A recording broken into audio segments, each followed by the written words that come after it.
আরে গরিবই শত থাকবে গরিব, আসুক যে কোন সরকার, গরিবের রাজনীতি করার কি দরকার।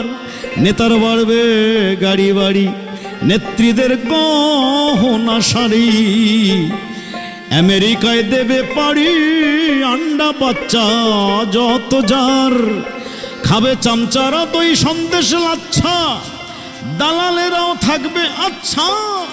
আমরা ছাগলের 3 নম্বর বাচ্চা, শুধুই লাফালাফি সার।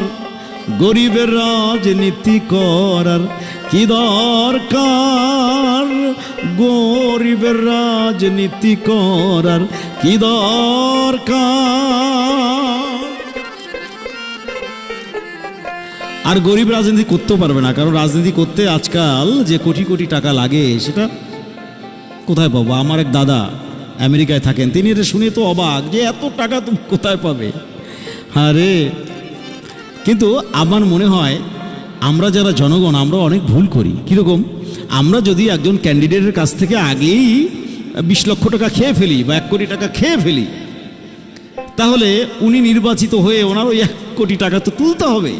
ইলেকশনের আগে কোনো ক্যান্ডিডেটের কাছ থেকে খেয়েই ফেলেন, তাহলে তিনি তো চুরি করবেনই, কারণ তার তো ওই টাকাটা তুলতে হবে ভাই।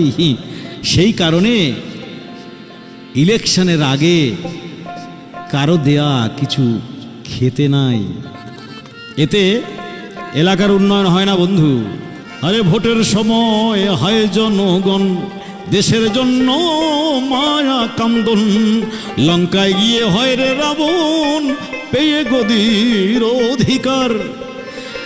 শিখিয়া শোষণের মন্ত্র ভোলে সস্তা গণতন্ত্র, আমরা যেন ভাঙা যন্ত্র ধুলায় হই রে একাকার। গরিবের রাজনীতি করার কি দরকার, গরিবের রাজনীতি করার কি দরকার। সেজন্য আমার অনেক ভক্ত বলেছেন, দাদা আপনি রাজনীতির মধ্যে আসবেন না। তো তাদের বলতে চাই, আমি যদি নির্বাচন করি এটাকে রাজনীতি বলবেন না। কারণ ধরুন আমি নির্বাচিত হয়ে যে আমি যদি কোনো দরিদ্র মানুষের কাঁচা ঘর ভাঙা ঘরকে পাকা করে দিতে পারি, সেটাকে কি আপনি রাজনীতি বলবেন? আমি যদি ছেলে মেয়েদের এলাকার ছেলে মেয়েদের চাকরি বিনা টাকায় দিতে পারি, কত ছেলেমেয়েরা বিদেশে যায়, তারা প্রথমে 8 লক্ষ 10 লক্ষ টাকা দিয়ে যায়, দালালেরা তাদের বিশেষ একটা জায়গায় নিয়ে গিয়ে আটকে রাখে এবং বাবা মাকে প্রেসার দিয়ে টাকা নিতে নিতে 10 লাখ 20 লাখ 30 লাখ করে তারপরে সাগরে ডুবিয়ে দেয়। আমার এলাকার ছেলেমেয়ের দায়িত্ব আমার তত্ত্বাবধানে তাদের সম্পূর্ণ দায়িত্ব নিয়ে বিদেশে পাঠাবো। এইভাবে জীবন নিয়ে খেলা চলে না বন্ধু। হরতাল ভাঙচুর মারামারি, চেয়ার নিয়ে কাড়াকাড়ি, সূক্ষ্ম ঐক্যের ছাড়াছাড়ি, এ রাজনীতি বোঝাভার। ঘষাঘষি পাটা পুতায়, মরিচের জান যায় রে গুতায়, শেষে গণতন্ত্র রক্ষার ছুতায় চালায় রে স্টিম রোলার। গরিবের রাজনীতি করার কি দরকার, গরিবের রাজনীতি করার কি দরকার। গরিব সে তো থাকবে গরিব, আসুক যে কোনো সরকার, গরিবের রাজনীতি করার কি দরকার।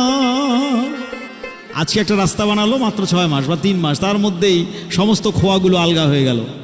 যদি কখনো ভাগ্যে মানে এমন কিছু হয় যে আমি এমপি হয়ে গেছি, নিজে দাঁড়িয়ে থেকে রাস্তা বানাবো। 6 মাস 6 বছরে যদি কোনো রকম, মানে 5 বছর তো মেয়াদ, 5 বছরে কোনো রকম যদি একটা খোয়া আর একটা খোয়া থেকে আলাদা হয়ে যায়, তাহলে যেটা করার সেটা তো সংশ্লিষ্ট সবাই বুঝতে পারবে।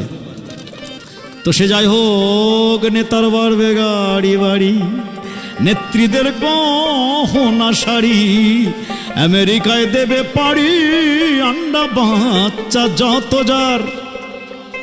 আরে নেতার বাড়বে গাড়ি বাড়ি, নেত্রীদের গহনা শাড়ি, আমেরিকায় দেবে পাড়ি আন্ডা বাচ্চা যত যার।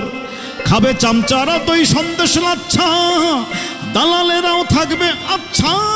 আমরা ছাগলের 3 নম্বর বাচ্চা, শুধুই লাফালাফি সার। গরিবের রাজনীতি করার কি দরকার, গরিবের রাজনীতি করার কি দরকার।